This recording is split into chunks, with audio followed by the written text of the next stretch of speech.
Hello and welcome back. एक बार फिर से आपका स्वागत है हमारे YouTube channel smart study by Mohit पर। आज का यह वीडियो आपका अगला chapter India through a traveller eye की समरी के साथ है। मैंने इस चैप्टर की समरी को लिखना भी समझाया है। मैंने इस चैप्टर को इंग्लिश के साथ साथ हिंदी में भी एक्सप्लेन कर दिया है ताकि आपको कोई प्रॉब्लम नहीं हो।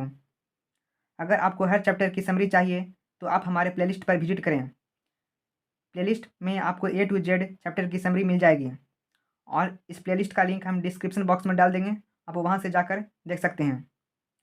चलिए इस वीडियो को शुरू करते हैं। उससे पहले आपसे एक रिक्वेस्ट है कि अगर आप अभी तक हमारे चैनल को सब्सक्राइब नहीं किए हैं तो सब्सक्राइब कर दें, साथ ही बेल आइकन भी प्रेस कर दें ताकि अगली वीडियो की नोटिफिकेशन आपको सबसे पहले मिल सके। आगे बढ़ते हैं उससे पहले हम आपको बता देना चाहते हैं कि हम समरी को कैसे लिखेंगे, क्योंकि बिना समरी समझे हुए आप बढ़िया समरी नहीं लिख सकते हैं। हम हर चैप्टर की समरी को स्टार्ट करने से पहले यह बता देता हूँ कि समरी लिखते कैसे हैं। कि समरी को लिखते कैसे हैं, how to write a summary. किसी भी समरी को आप 3 स्टेप में लिख सकते हैं। स्टेप 1 में आपको 1 पैराग्राफ लिखना है, स्टेप 2 में आपको 2 से 3 पैराग्राफ लिखना है और स्टेप 3 में आपको 1 पैराग्राफ लिखना है। टोटल 4 पैराग्राफ में आप किसी भी समरी को आसानी से लिख सकते हैं। अब हम जानेंगे कि स्टेप 1 में क्या लिखना है और कैसे शुरुआत करना है। सबसे पहले आपको स्टेप 1 में यानी पैराग्राफ 1 में आपको एक गिव एन ऑसम स्टार्ट, सबसे पहले आपको एक शानदार से शुरुआत करनी चाहिए। वो कैसे करना है, mention the chapter and writer name. सबसे पहले आपको चैप्टर और राइटर का नाम लिखना है। उसके बाद any achievement of the writer, उसके बाद राइटर का कोई अचीवमेंट है उसके बारे में लिखना है। ये ज़्यादा लंबा चौड़ा नहीं होना चाहिए, बस 1-2 से 3 लाइन में लिख देना है आपको। उसके बाद टाइप ऑफ द प्रोज लिखना है एंड आखिर में चैप्टर में कौन सी बात की गई है वो लिखना है। Lastly the theme of the chapter. ये जो थीम है आगे हम बताएंगे इस चैप्टर का मेन थीम क्या है। सपोज डैट हमें इंडियन सिविलाइजेशन कल्चर पे समरी लिखना है। सबसे पहले आप उस चैप्टर का नाम डाल देना है, इंडियन सिविलाइजेशन एंड कल्चर। वो क्या है, वो एक एस्से है, तो साथ में आप एस्से जोड़ देंगे। उसके बाद राइटर का नाम महात्मा गांधी लिख देंगे। उसके बाद राइटर का क्या अचीवमेंट है वो लिख देना है और लास्टली में थीम ऑफ द चैप्टर लिखना है। फिर स्टेप 2 में आपको समरी का बॉडी लिखना है, कम से कम एटलीस्ट 2 से 3 पैराग्राफ में। एंड स्टेप 3 में आपको 1 पैराग्राफ लिखना है, यहाँ पे ख़त्म करना है, मालूम पड़ना चाहिए कि यहाँ पे समरी खत्म होने वाला है। Lastly conclude your summary. ये कैसे करना है, just mention how was the writer work और the message of the chapter. मतलब राइटर का वर्क कैसा था इस चैप्टर में, उन्होंने जो चैप्टर लिखा उनका क्या काम था इस चैप्टर में, उन्होंने कौन कौन सी बात की और कैसी बात की, और साथ ही मैसेज ऑफ द चैप्टर लिखना है। मतलब कि चैप्टर में कोई ऐसा संदेश जो राइटर देना चाहते हैं। Is there any message be the writer wants to give, you also have to mention that. और जो बीच में क्या लिखना है, आपको समरी का बॉडी लिखना है, कम से कम 2 या 3 पैराग्राफ में, शॉर्ट में। यही होता है समरी लिखने का तरीका इजी फॉर्मेट में। उम्मीद करते हैं आप इसे आसानी से समझ में आ गया होगा कि समरी को लिखा कैसे जाता है। आपको पता होगा कि जिस चैप्टर की हम समरी को स्टार्ट करते हैं उससे पहले उस चैप्टर के बारे में कुछ इंपॉर्टेंट चीज़ें जान लेते हैं जो एग्ज़ाम के पॉइंट ऑफ व्यू से बहुत ही इंपॉर्टेंट होते हैं। यहाँ से ऑब्जेक्टिव में हर साल कुछ ना कुछ क्वेश्चन आ जाते हैं, तो इसे आप अच्छे तरह से समझ लें इस चैप्टर के इंट्रोडक्शन को अच्छे से, ताकि कुछ भी क्वेश्चन एग्जाम में अभी इस चैप्टर के इंट्रोडक्शन को हम अच्छी तरह समझेंगे। ये आपका चैप्टर नंबर 10 है, इंडिया थ्रू ट्रेवलर आई। ये किस टाइप का अप्रोच है, इसका थीम क्या है, यह एक ट्रेवलॉग है या फिर जर्नी रिकॉर्ड है, यह एक यात्रा वृतांत है। ये जो चैप्टर है यह एक यात्रा वृतांत है।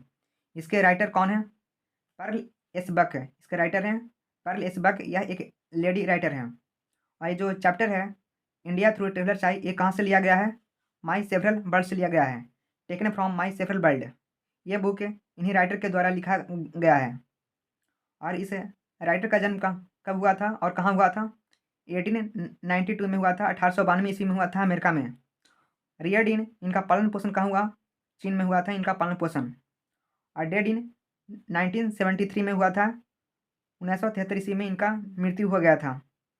और ये जो लेडी राइटर हैं पर्ल एस बक, ये किस लिए फेमस थी, राइटिंग जर्नी रिकॉर्ड एंड मीमायर्स। मतलब वह यात्रा वृत्तांत और संस्मरणों के लिए जानी जाती है। वह किस लिए फेमस थी, राइटिंग जर्नी रिकॉर्ड एंड मीमायर्स। वह यात्रा वृत्तांत और संस्मरणों के लिए जानी जाती है। और उन्हें क्या में मिला? Bone the Nobel prize for literature in 1938। उन्हें नोबेल प्राइज़ में मिला, किस लिए? लिटरेचर के लिए। और कब मिला? 1938 ईस्वी में। ये डेट आप याद कर लें और किस लिए मिला ये भी याद कर लें। और उनके द्वारा कुछ बुक्स हैं, यहाँ दिया गया है, the gods earth, come my beloved, my several world.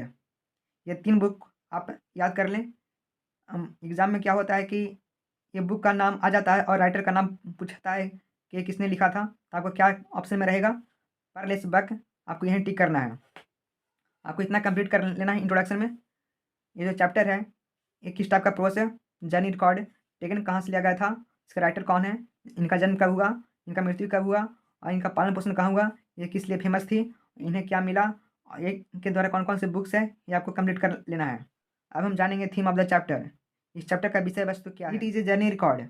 यह क्या है? यह एक यात्रा वृत्तांत है। इन बीच पर्लेस बक, इनके राइटर कौन है? पर्लेस बक, जिन्होंने क्या किया? Has pinned down the problems of Indian people during British rule. यह एक यात्रा वृत्तांत है जिसमें पर्लेस बक ने ब्रिटिश शासन, जो ब्रिटिश रूल है, जिसमें पर्लेस बक ने ब्रिटिश शासन के दौरान भारतीय को जो समस्या था उनके बारे में दर्शाया है। Has pinned down the problems of Indian people during British rule. यह एक यात्रा वृत्तांत है जिसमें पर्लेस बक ने ब्रिटिश शासन के दौरान भारतीयों की समस्याओं को लिखा है। आल्सो सी हैज़ शोन, और एक चीज़ और दर्शाया है, हर love for the poorest people. जो गरीब लोगों के लिए क्या था? लव था। Living in Indian village and the exploitation of Indian people by British. और इसके अलावा इसके अलावा उन्होंने भारतीय गांव में रहने वाले सबसे गरीब लोगों के लिए अपना प्यार दिखाया और अंग्रेज़ों द्वारा भारतीयों के शोषण को दिखाया है। यही था आपका थीम ऑफ द चैप्टर। ये मेन चीज़ आपको समरी में लिखना इंक्लूड करना होता है। थीम ऑफ द चैप्टर, इस चैप्टर का विषय वस्तु क्या है। अब हम फाइनली देखेंगे अब इस चैप्टर की समरी। आपसे एक रिक्वेस्ट है, आप इस वीडियो को ज़्यादा से ज़्यादा लाइक और शेयर कीजिए। ये वीडियो हम रात के 12 बजे बना रहे हैं। अब हम देखते हैं इस चैप्टर की समरी। इस चैप्टर की समरी आपको बिल्कुल एग्जाम में ऐसे ही लिखना है, पैराग्राफ वाइज। आपको टोटल 4 पैराग्राफ में लिखना है। पैराग्राफ में आपको पहले शुरुआत देना है और लास्ट में आपको एंड करना है अच्छे से। और बीच का जो 2 या 3 पैराग्राफ होता है उसमें आपको बॉडी लिखना होता है। आप ये बॉडी आसानी से लिख सकते हैं, थोड़ा बहुत बुक्स में पढ़कर भी अच्छे से। अभी इस चैप्टर की समरी को हम पढ़ेंगे अच्छे से और समझेंगे। ये जो चैप्टर है, इंडियन थ्रू ए ट्रेवलर चाई। पैराग्राफ 1 में आपको क्या लिखना है? सबसे पहले आपको चैप्टर का नाम लिखना होगा। उसके बाद ये क्या है, टाइप ऑफ प्रोज क्या है, उसके बाद राइटर का नाम क्या है, फिर उसके बाद अचीवमेंट ऑफ द राइटर, और फिर थीम ऑफ द चैप्टर। आपको यही हम बताए थे कि समरी लिखते कैसे हैं। देखिए स्टार्ट करते हैं। India through a traveller eye is a journey record written by Pearl S Buck. ये जो चैप्टर है Indian through a traveller eye, यह एक क्या है? एक जर्नी रिकॉर्ड, मतलब यह एक यात्रा वृत्तांत है। और किनके द्वारा लिखा गया है? पर्ल एसबक के द्वारा लिखा गया है। And taken from his memoirs my several world. और ये कहाँ से लिया गया है?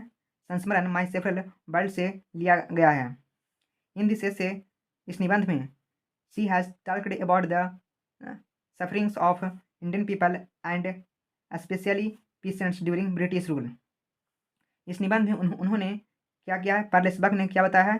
जो ब्रिटिश शासन के दौरान भारतीय लोगों को, और ख़ासकर जो वहाँ के जो किसान हैं, खासकर किसानों को बहुत परेशान किया गया है ब्रिटिश रूल के time.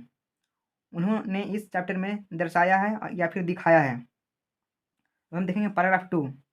After coming to India her hearts breaks. ये जो राइटर हैं, ये जब इंडिया हैं तो इनका दिल टूट गया था।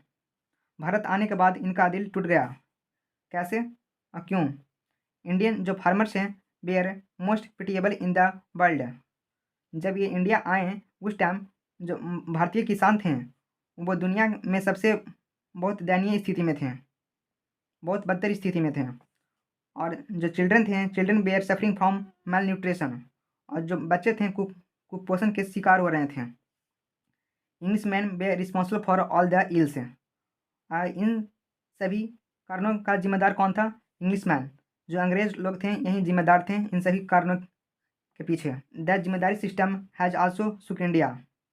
और जो जिम्मेदारी सिस्टम था, जो जिम्मेदारी का व्यवस्था था, भारत को हिला कर रख दिया था। देखेंगे पैराग्राफ 3।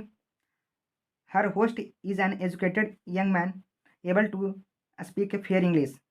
और जो उनका मेज़बान था, वो जिनके साथ आए, वो बहुत ही क्या थे, एक एजुकेटेड यंग मैन थे। वो इंग्लिश को अच्छी तरह से बोल सकते थे। एट हिज होम, उनके घर में, सी एक्सपीरियंस डैट, उन्होंने अनुभव किया, इंडियन जो फार्मर्स है, to live in a joint family. जब वो उनके घर में गए तो उन्होंने अनुभव किया क्या, जो भारत एक संयुक्त परिवार में रहना पसंद करता है। Indian prefers to live in a joint family. The guests also treated as God. और जो मेहमान लोग हैं उनको कैसे ट्रीट किया जाता है, गॉड की तरह यहाँ। और जो Indian wear religious by nature, और जो भारतीय का जो स्वभाव कैसा है, वो धार्मिक नेचर के होते हैं। And connected in the steering of love to one another, और वो एक दूसरे से प्रेम की कड़ी में जुड़े हुए होते हैं। उन्होंने भारत में आकर ये सब देखा। ये जो लेडी राइटर हैं, जब वो भारत आए उन्होंने ये सब देखा, जो इंडियन फार्मर्स था वो सब बहुत ही मोस्ट पेटियल कंडीशन में थे, और बच्चे मेल न्यूट्रिशन के शिकार हो रहे थे। और जो जिम्मेदारी सिस्टम, ये सब आल्सो शुक इंडिया।